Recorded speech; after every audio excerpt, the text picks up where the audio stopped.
오늘은 옴니버 작가님의 양아치가 조상을 수집함이라는 작품을 소개하겠습니다. 총 211화 완결에 저는 100화까지 읽었습니다. 이 소설은 몇 가지 독특한 점들이 있는데, 일단 메인 세계관은 헌터들이 조상원과 계약을 맺어서 그들의 힘을 빌려 여러 가지 초능력을 다룰 수 있습니다. 그래서 족보가 굉장히 중요합니다. 문제는 주인공이 빙의한 김태양이 족보도 없는 천외고아라서 무족보 상태로 시작합니다. 그래서 후손이 없는 조상들을 수집해 나가면서 성장하는 이야기입니다. 재밌는 건 조상원에 관련된 세계관이라서 추모 문화가 발달된 한중일 나라들과 아프리카가 강국으로 나옵니다. 그리고 주인공이 시작하는 아카데미가 있는 곳이 거대한 항공모함에 설치된 학원도시 배경이라는 설정도 특이합니다. 학원물에 조상신들까지 나오는 동양 판타지 느낌이고 여러가지 특이한 설정들 때문에 읽어봤습니다. 총 211화 분량 중에 소개할 줄거리 내용은 9화까지입니다. 27살 공무원 주인공은 휴가 마지막 날 국산 콘솔게임 조상님이 보호화살을 클리어합니다. 그는 3,500시간 동안 모든 숨겨진 요소를 해금하며 모두가 행복한 진 엔딩을 발견합니다. 진 엔딩을 본 후 게임 화면에 직접 조작 모드가 개방되었다는 메시지가 나타납니다. 호기심에 게임을 재시작한 주인공은 곧 의식을 잃습니다. 주인공은 낯선 장소에서 깨어나 자신이 게임 속 배경인 아르고 아카데미에 있다는 것을 깨닫습니다.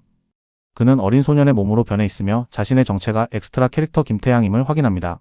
아파트가 거대한 항공모함 위에 있다는 사실을 알게 되며 자신이 게임 속 세상에 들어왔음을 받아들입니다. 게임 속 세상에 들어온 지 며칠이 지난 주인공 김태양은 새로운 세계에 적응하기 시작합니다. 입학식을 하루 앞둔 그는 상황을 파악하며 자신이 원작에서 등장조차 없는 엑스트라 캐릭터임을 깨닫고 학교의 주요 등장인물들과 함께하기 위해 입학식 직후 진행될 반 배치고사에서 성과를 내야 한다는 결론에 도달합니다. 입학식 날 김태양은 화려한 분위기의 아르고 아카데미에 도착합니다. 게임 원작의 주요 등장인물인 공인명과 설로미가 신입생 대표로 뽑혀 모두의 주목을 받으며 입학식이 진행됩니다. 김태양은 자신의 평범한 능력치와 불안한 현실 속에서 조상원과 관련된 시험인 배치고사를 준비해야 하는 상황에 놓입니다. 입학식 후 진행된 배치고사에서 김태양은 유교식 제사를 선택해 시험에 참가합니다. 시험의 내용은 후손 없는 무주고혼을 위로하는 제사를 통해 조상원의 만족도를 측정하는 것이었습니다. 원작에서 주연급 핵심 인물인 신수아는 압도적인 재능과 가문 배경을 활용해 시험에서 최고 점수를 기록하며 다른 학생들의 존경을 받습니다. 김태양은 신수아 다음 차례로 시험에 나서게 됩니다. 그는 제사 음식의 함정을 파악하며 신중히 준비하지만 시험 중 갑작스레 조상원의 목소리를 듣게 됩니다. 조상원이 전하는 간절한 메시지를 이해한 김태양은 제사 음식을 전부 치우고 대신 물과 얼음을 담은 그릇을 제사상에 올립니다. 예상치 못한 이 행동은 학생들과 감독관의 의문을 불러일으키지만 결과적으로 조상원의 만족도를 최고 수준으로 끌어올리며 성공적인 제사를 마칩니다. 김태양은 배치고사에서 뜻밖의 고득점을 얻으며 주요 인물들과 같은 반에 배정됩니다. 집으로 돌아와 쉬던 중 김태양의 눈앞에 메인 스토리 진입 확정이라는 의문의 홀로그램 메시지가 뜨고 글자를 누른 순간 이 세계의 특수한 규칙과 자신의 특성을 확인합니다.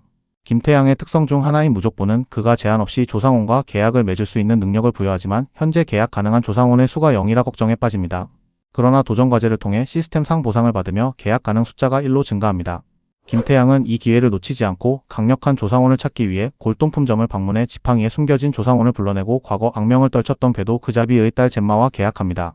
다음날 김태양은 1학년 A반에 배정되어 주요 등장인물인 공인명, 설로미, 신수아와 같은 학급에서 생활을 시작합니다. 수업 첫날 담임교사 장한남은 조편성을 짜고 모의 전투와 실전 훈련의 중요성을 설명하며 앞으로의 수업 방식을 설명합니다. 김태양은 반 구성원들의 능력을 파악하며 긴장감을 느끼는 한편 자신의 외모와 성적 탓에 편견을 받는 상황에 놓입니다. 수업 중 조 구성 발표가 이루어지며 김태양은 운만 좋은 우유충과 소극적이고 내성적인 문희정과 같은 팀으로 묶입니다. 주요 등장인물들과 한 팀이 되지 못한 아쉬움 속에서 그는 이 조합으로 무사히 학기를 마칠 수 있을지 걱정을 품습니다. 아르고 아카데미의 시가지 훈련장에서 첫 전투 훈련이 시작됩니다. 김태양과 동급생들은 장한남 교사의 지휘 아래 전투 훈련의 기본인 신내림을 익히고 실습합니다. 신내림은 조상원의 힘을 자신의 몸에 깃들게 하여 신체 능력을 강화하고 조상원의 기술을 재현하는 기초 전투 기술입니다. 장한남은 시범으로 포도대장 장붕익의 조상원을 통해 몬스터 인형을 간단히 제압하며 신내림의 강력함을 보여줍니다. 신내림을 극한까지 단련한 장한남의 시범은 학생들에게 강렬한 인상을 남깁니다. 이제 본격적인 전투 훈련이 시작됩니다. 훈련은 100분간 이어지며 학생들은 신내림만을 사용해 몬스터 인형들과 싸워야 합니다. 신내림 사용이 익숙하지 않은 김태양은 조상원 젬마와 함께 고군분투하지만 35분 만에 영역 고갈로 실신하고 맙니다. 많은 학생들이 일찍 탈락하는 가운데 신내림 훈련의 혹독함을 알게 됩니다. 김태양은 몬스터와의 훈련에서 실신한 뒤 양호실에서 깨어납니다. 그는 신내림 훈련을 통해 자신의 약점을 깨닫고 젬마와 함께 신내림 상태에서의 연습 필요성을 논의합니다. 김태양은 관계도 시스템 문중의 나무를 개방합니다. 이 시스템은 김태양이 주변 인물들과 맺는 유대와 조상원과의 관계를 시각적으로 나타냅니다. 김태양은 같은 A반에 속해 있는 공인명을 눈여겨봅니다. 공인명은 수석 입학자로 뛰어난 재능과 능력을 지닌 메인 주인공 중 한 명입니다. 하지만 전투보다는 음악 공부에 더 관심을 보이며 상주로서의 생활에 큰 의욕을 보이지 않는 모습을 보여줍니다. 김태양은 공인명과 대화를 나누며 그의 잠재된 재능을 알아차리고 변화를 유도하려는 노력을 시작합니다. 공자의 후손임에도 상주로서 의욕이 없던 공인명은 김태양의 진심 어린 충고를 통해 조금씩 태도를 바꾸게 됩니다. 동시에 김태양은 자신만의 문중을 형성해 강해질 가능성을 발견하며 앞으로의 계획을 세웁니다. 줄거리는 여기까지 소개하겠습니다.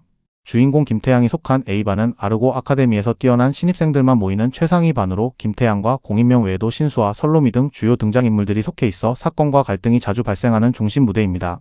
주인공이 반에서 서서히 활약하는 20화까지 소개하려 했지만 200화가량의 짧은 분량의 소설이라 어떤 전개로 시작하는지만 소개하였습니다. 감사합니다.